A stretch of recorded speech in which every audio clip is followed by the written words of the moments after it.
So yeah, I'm gonna start reading right here. This is a little intro and then I'll get on to the good stuff. Okay. So here we go. Alphabet letters, vowels, and consonants formed into words, sentences, paragraphs, and books. Spoken, lectured, signed, whispered, written, and printed. From friendly advice to passionate speeches, from dusty volumes to daily tabloids, messages are sent and received, with each sender trying to impart knowledge and wisdom. Woven into human fabric is the desire to learn and understand. Our minds are set apart from animals, and we analyze, conceptualize, theorize, discuss, and debate everything from science to the supernatural. And we build schools, institutes, and universities where learned professors can teach us about the world and about life. Knowledge is good, but there's a vast difference between knowledge, having the facts, and wisdom, applying these facts to life. And we may amass knowledge, but without wisdom, our knowledge is useless. We must first learn how to live out what we know. The wisest man who ever lived, Solomon, left us a legacy of written wisdom in 3 volumes. Proverbs, which is the book I'm reading now, Ecclesiastes, and the Song of Songs. In these books, under the inspiration of the Holy Spirit, he gives practical insights and guidelines for life. In the first of these 3 volumes, Solomon passes on his practical advice in the form of proverbs. A proverb is a short, concise sentence that conveys moral truth. The book of Proverbs is a collection of those wise statements.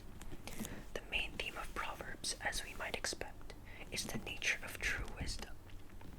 Solomon writes, "The fear of the Lord is the beginning of knowledge, but fools despise wisdom and discipline." He then proceeds to give hundreds of practical examples on how to live according to godly wisdom.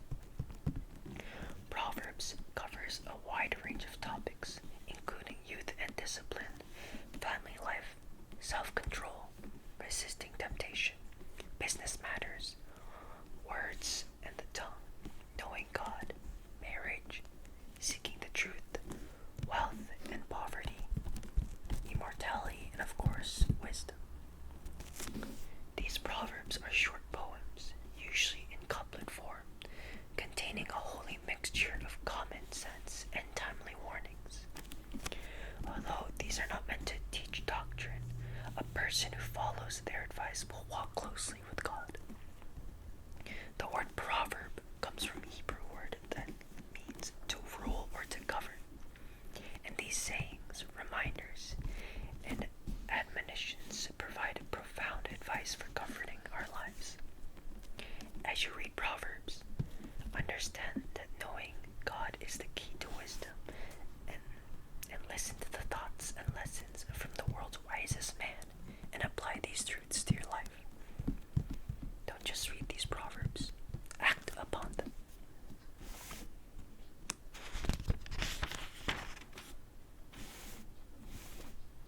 Alright, on to the first chapter. Proverbs 1. Wisdom for the young people. Proverbs 1 verse 1 to chapter 9 verse 18 are words for young people.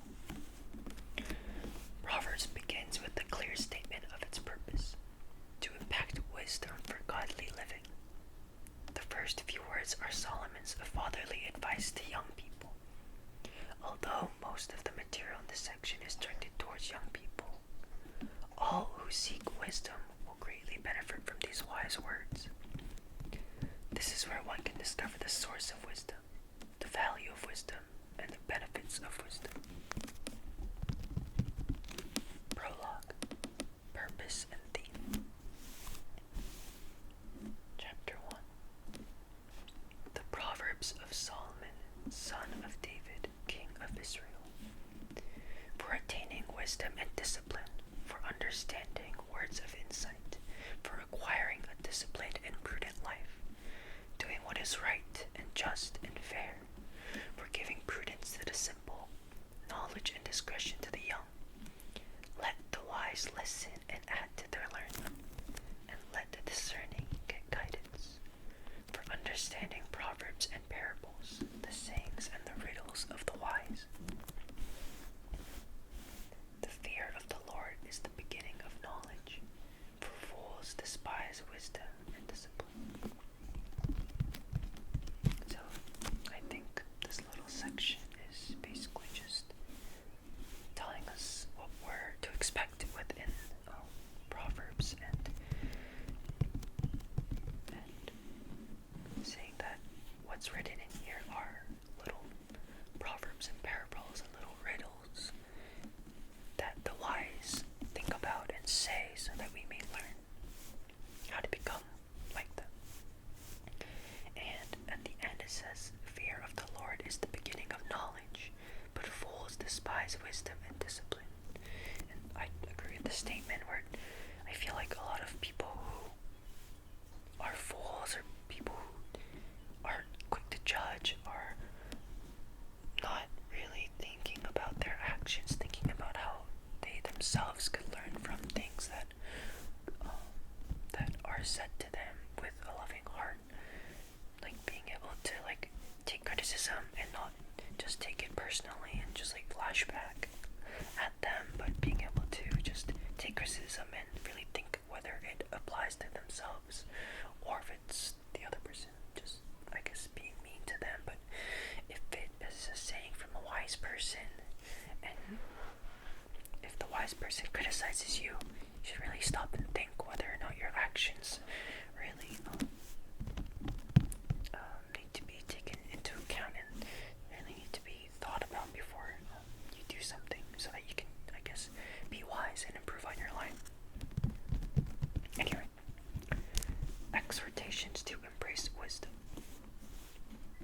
Warning against enticement.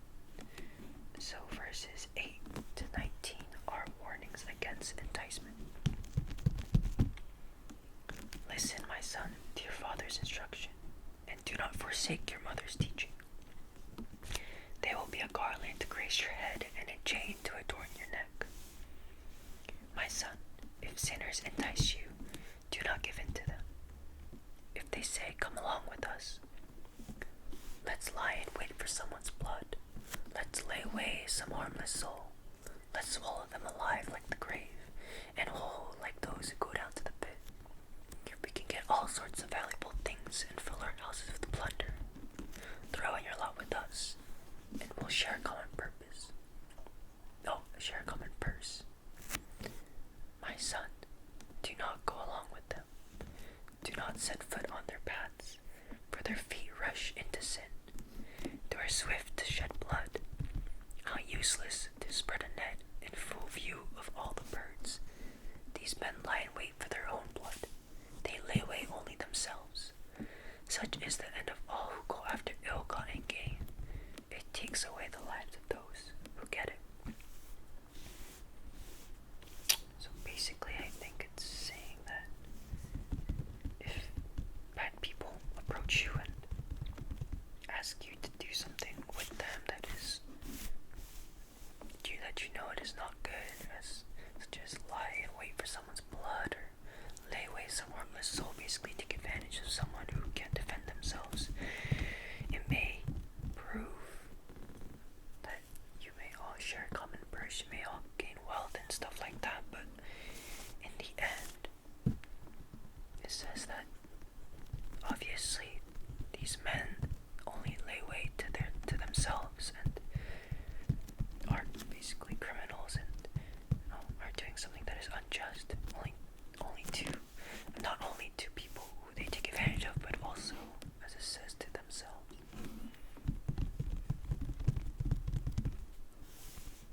Warning against rejecting wisdom. Wisdom calls aloud in the street. She raises her voice in public squares, at the end of noisy busy streets she cries out, in the gateways of the city she makes her speech. So wisdom here is shown as a woman.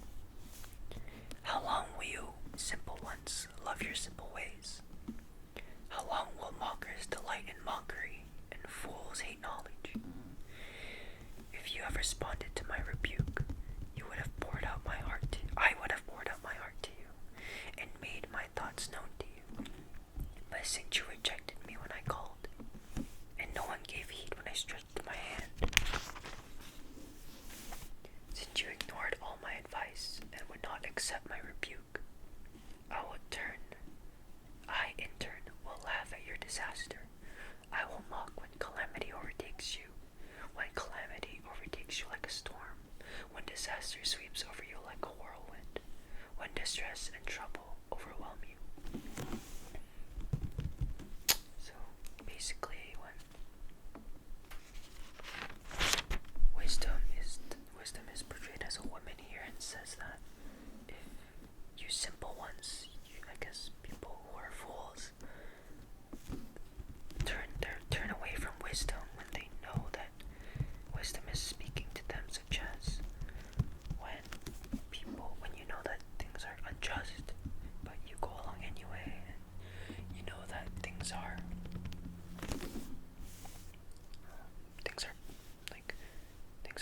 there's something bad in the world, or some bad deed that you choose to do, even though you know that it is unjust. That is turning away from wisdom. And because you have turned away from wisdom, it says that all these things will happen. That you will surely fall into disaster, and since you turned away from wisdom, it will be of no help to you. And wisdom will mock at you when calamity overtakes you. Things like that. Just being able to follow wisdom is the right path, but clearly, if you turn away from wisdom, it's personified here as a woman like mocking you when things go bad. But obviously, things went bad because you chose not to take the right path, chose not to listen to wisdom. Again, she keeps going. Then they will call to me, but I will not answer. They will look for me, but will not find me. Since they hated knowledge, and did not choose to fear the Lord, since they did not accept my advice and spurned my rebuke, they will eat the fruit of their ways and be filled with the fruit of their schemes. For the waywardness of the simple will kill them, and the complacency of fools will destroy them. But whoever listens to me will live in safety and be at ease without fear of harm. So, the chapter ends off saying that if you really listen to wisdom and fear the Lord, which is listening to wisdom and being able to make the right decisions, really think about your actions, then you will live in safety and be at ease. But I guess it just personifies and just shows in a better light that this is the consequence of not listening to wisdom, as many people in the world have done or are doing. So the moral of Proverbs 1 is to listen to wisdom. Listen to that moral self that you have inside yourself, and that Proverbs is teaching you, and that the wise criticize you about.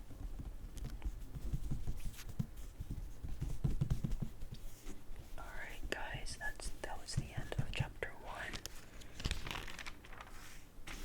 And chapter 2 starts right here, and hope you guys enjoy